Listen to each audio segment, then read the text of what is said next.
എനിക്ക് വേദനാജനകമായിട്ടുള്ള ചില കാര്യങ്ങൾ പറയാനുണ്ട്. അവസാന കാലത്ത് അദ്ദേഹത്തിൻ്റെ ആരോഗ്യാവസ്ഥ മോശമായപ്പോൾ പോലും അത് അറിയിക്കാതെ അദ്ദേഹം അഭിനയിച്ചിരുന്നു. അത് സത്യൻ മാഷിനെ പോലെയാണ്.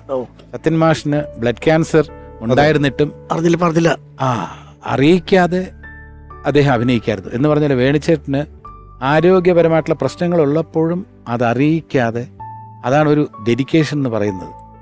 അപ്പോൾ അത് പൈസ ഉണ്ടാക്കാനോ ഒന്നുമല്ല, ആ അഭിനയത്തോടുള്ള ആ പ്രതിബദ്ധത, ആഗ്രഹം, അതൊക്കെ സ്നേഹം, ഇഷ്ടം എന്നൊക്കെ നമുക്ക് പറയാം. അതിൽ നമ്മളൊക്കെ പരസ്പരം ഡിസ്കസ് ചെയ്തിട്ടുണ്ട്. ഞാനും ഇന്നസെൻ്റ് ഏട്ടനും ഒക്കെ നമ്മൾ ഡിസ്കസ് ചെയ്തിട്ടുണ്ട്. പക്ഷേ പുള്ളി അതൊന്നും മൈൻഡ് ചെയ്തില്ല. അതൊക്കെ ഇതിൻ്റെ കൂടെ ഉള്ളതല്ലേ, അത് ചോദിക്കുന്ന അത്ര ഇഷ്ടമല്ല. തീർച്ചയായിട്ടും. അപ്പം അവസാനത്തെ കുറേ ചിത്രങ്ങൾ ഈ ബുദ്ധിമുട്ട് സഹിച്ചിട്ടാണ് അഭിനയിച്ചിട്ടുള്ളത്. അങ്ങനെ വേണിച്ചേട്ടൻ്റെ ആ കമ്മിറ്റ്മെൻ്റ് എന്ന് പറയുന്നത് നമ്മളെ സംബന്ധിച്ചിടത്തോളം എത്ര ഉദാത്തമായിട്ടുള്ള രീതിയിലാണ് അദ്ദേഹം മലയാള സിനിമയിൽ വർത്തിച്ചിരുന്നത് എന്ന് നമ്മളെ ഓർമ്മിപ്പിക്കുന്ന കാര്യങ്ങളാണ് ഇതൊക്കെ.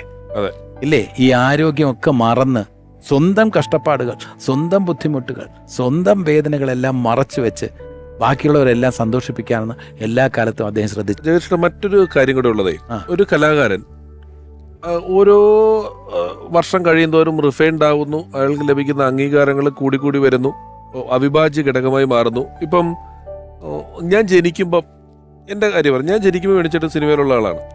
എത്രയോ കാലം കഴിഞ്ഞാണ് പരിചയപ്പെടുന്നത്. പക്ഷെ അതെല്ലാം കഴിഞ്ഞ് ചില സ്റ്റേജ് ഷോകൾക്ക് വേണ്ടിയിട്ട് അല്ലെങ്കിൽ ചില സിനിമകളിൽ ഒന്നിച്ച് അഭിനയിക്കാനൊക്കെ ചെല്ലുമ്പം അവരുടെ ഒരു ജീവിതാനുഭവങ്ങളോ അവർ വന്ന വഴികളോ അവർ വർക്ക് ചെയ്തിട്ടുള്ള ലെജൻസോ അല്ലെങ്കിൽ സ്വയമേ ലെജൻഡാണെന്നുള്ള ഒരു ബോധ്യമോ ഒരിക്കൽ പോലും ഒരു കണമായി പോലും ഒരു ഈഗോയോ കാര്യങ്ങളോ ഒന്നുമില്ലാതെ എല്ലാം നമ്മൾ എഴുതുന്ന സ്റ്റേജ് ഷോകളില്, സ്റ്റേജ് പരിപാടിയിൽ വരാൻ, കൂട്ടത്തിൽ പാട്ട് പാടാൻ, അതിൽ അഭിപ്രായം പറയാൻ, അതിൻ്റെ കൂടെ നിൽക്കാൻ എന്നൊക്കെ പറയുന്ന ഒരു നമ്മുടെ തന്നെ സംഘടനയുടെ ചില ഷോകൾക്ക്, അല്ലാത്ത ചില സ്റ്റേജ് ഷോകൾക്ക്, കാരണം സിനിമയിലുള്ള എല്ലാവരും സ്റ്റേജ് ഷോകൾക്ക് വരാറില്ല.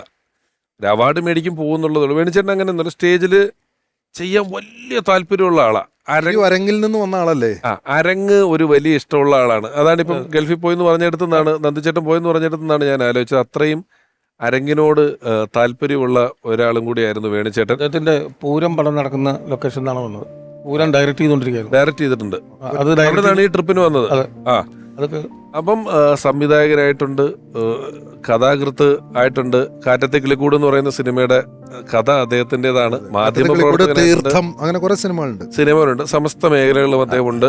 വേണിച്ചേട്ടൻ കലയ്ക്ക് വേണ്ടിയാണ് ജനിച്ചത്, കലയ്ക്ക് വേണ്ടിയാണ് ജീവിച്ചത്, കലയ്ക്ക് വേണ്ടി ഇപ്പോഴും ജീവിച്ചിരിക്കുന്നു. തീർച്ചയായിട്ടും. അതെ, ഇന്ന് നമ്മളിപ്പോ ഒരു എപ്പിസോഡിൽ ഇത്രയും പറഞ്ഞിട്ട് ഇനി ഒരു 4 എപ്പിസോഡും കൂടി ഇനിയുണ്ട് എനിക്ക് പറയാൻ. ഈ ഇഷ്ടം പോലെ കാര്യങ്ങൾ എല്ലാവർക്കും, അതായത് ഇതുപോലെ എത്ര പേർക്ക് ഇപ്പൊ ജഗദീഷ് ചേട്ടനും അതുപോലെ നന്ദു പൊതുവാളിനും മാഷക്കും നമുക്കൊക്കെ എത്ര പറയാണ്ട്. വേണിച്ചേട്ടൻ മരിച്ചൊരു 15 ദിവസം കഴിഞ്ഞിട്ട് അപ്പോഴാണ് ഞാൻ പോയത്. ഞാനും നമ്മുടെ കല്ലറ ഗോപനും അലക്സ് എന്ന് പറഞ്ഞ നമ്മുടെ സുഹൃത്തും കൂടി വീടിൻ്റെ ഉമ്മറത്ത് ചേച്ചിയായിട്ട് ഞങ്ങൾ സംസാരിച്ചു കൊണ്ടിരിക്കുന്ന സമയത്ത് തന്നെ ഒരു കാക്ക അവിടെ വന്നിരുന്ന് ഞങ്ങളുടെ സംസാരത്തിൻ്റെ ഇടയിൽ കംപ്ലീറ്റ് ഇൻറ്ററപ്റ്റ് ചെയ്തുകൊണ്ടിരിക്കുക. ഞങ്ങളിങ്ങനെ വേണിച്ചിട്ടുണ്ട് ഓരോ കാര്യങ്ങൾ പറയുന്നു. ഈ കാക്ക അവിടെ ഇരുന്നു കൊണ്ട് ഇതിലിങ്ങനെ ഞങ്ങളുടെ വർത്തമാനത്തിൻ്റെ ഇടയ്ക്ക് ഈ കാക്കയുടെ ശബ്ദം ഇങ്ങനെ കണ്ടിന്യൂസ് ആയിട്ട് എത്ര മിനിറ്റാന്ന് പറയും, 45 മിനിറ്റ് നേരം. അപ്പം ഞങ്ങളിങ്ങനെ ഇടയ്ക്ക് നോക്കും. ചേച്ചി അകത്തേക്ക് പോയി. അപ്പം നമ്മളവിടെ നിൽക്കുന്ന ഒരാളോട് ചോദിച്ചു, ഈ കാക്ക അവിടെ വരാറുണ്ടോ? ഈ കാക്കയെ ഇവിടെ ഞങ്ങൾ ഇതിനു മുമ്പ് കണ്ടിട്ടില്ല. അതായത് അതൊക്കെ ചിലപ്പോൾ ഒരു പ്രസൻസ് ആയിരിക്കാം. അതുകൊണ്ടാണ് ഇതേ പറഞ്ഞല്ലോ, ആ കാക്കയുടെ രൂപത്തിൽ വന്ന് വേണിച്ചേട്ടനായിരിക്കും. അങ്ങനെയാണല്ലോ ആത്മാവ്, നമ്മൾ വിശ്വസിക്കുന്നു. അതാണ് ജഗദീഷേട്ടൻ പറഞ്ഞ് ഇപ്പോഴും അദ്ദേഹം ജീവിച്ചുണ്ട്. നമുക്ക് എന്നല്ല, ഇങ്ങനെ എത്ര 1000 ആളുകൾക്ക് അനുഭവങ്ങൾ പറയാനുണ്ടാവും. തീർച്ചയായിട്ടും ഉണ്ടാവും ഒരാളെ കുറിച്ച് എന്നുള്ളതാണ്. ഇപ്പൊ പലതവണയായി നമ്മൾ അതുകൊണ്ടാണ് നമ്മൾ മാഷോട് ഒരു പാട്ടുകൂടെ പാടാൻ പറയും. അതെ, നഷ്ടസ്വരം. പാട്ട് പാടുന്നതിന് ഒരു കാര്യം മാത്രം പറഞ്ഞ് എൻ്റെ വാക്കുകൾ ഞാൻ അവസാനിപ്പിക്കാം. അതായത് ഇന്നത്തെ യുവതലമുറ സിനിമയിലേക്ക് വരാൻ ആഗ്രഹമുള്ളവർ വേണിച്ചേട്ടൻ്റെ സിനിമകൾ എടുത്ത് കാണുക. ആ മെയ് വഴക്കം, ആ കൈയടക്കം, അതൊക്കെ മനസ്സിലാക്കുക. എങ്ങനെയാണ് ഒരു കഥാപാത്രമായിട്ട് മാറുക, സംസാരിക്കേണ്ടത് എങ്ങനെ, ചലിക്കേണ്ടത് എങ്ങനെ, കൈയെടുക്കേണ്ടത് എങ്ങനെ, കാലെടുക്കേണ്ടത് എങ്ങനെ, അഭിനയിക്കല്ല കഥാപാത്രമായിട്ട് മാറുക. മാത്രമല്ല ഈ നേരത്തെ പറഞ്ഞ ഈ കൂത്തിന്റെയും കൂടിയാട്ടത്തിന്റെയും കഥകളിയുടെയും ആ ഒരു പശ്ചാത്തലം, കാവാലൻ സാറിന്റെ തിരുവരങ്ങിന്റെ തനത് നാടകവേദിയുടെ പശ്ചാത്തലം, അതും അറിയാം, ഏറ്റവും മോഡേൺ ആയിട്ടുള്ള ആക്ടിങ്ങും അറിയാം അല്ലേ? പിന്നെ തീർച്ചയായിട്ടും കാരണം തമിഴിൽ ഉൾപ്പെടെ അന്യൻ എന്ന് പറഞ്ഞൊരു സിനിമ ഇറങ്ങുമ്പോൾ അതിലും അന്ന് നമ്മൾ തിയേറ്ററിൽ കാണുമ്പോൾ നമുക്ക് പരിചയമുള്ള ഡയറക്റ്റ് ഫസ്റ്റ് കാണുന്നത് വേണുചേട്ടനെയാണ്. അതെ അതെ, അവിടെ ഉണ്ട്. ഒരേ സമയം സ്റ്റൈലൈസ്ഡ് ആക്ടിങ്ങും ഒരേ സമയം റിയലിസവും ബ്ലെൻഡ് ചെയ്ത ഒരു ആക്ടറാണ്. ഓർമ്മയിലെന്നും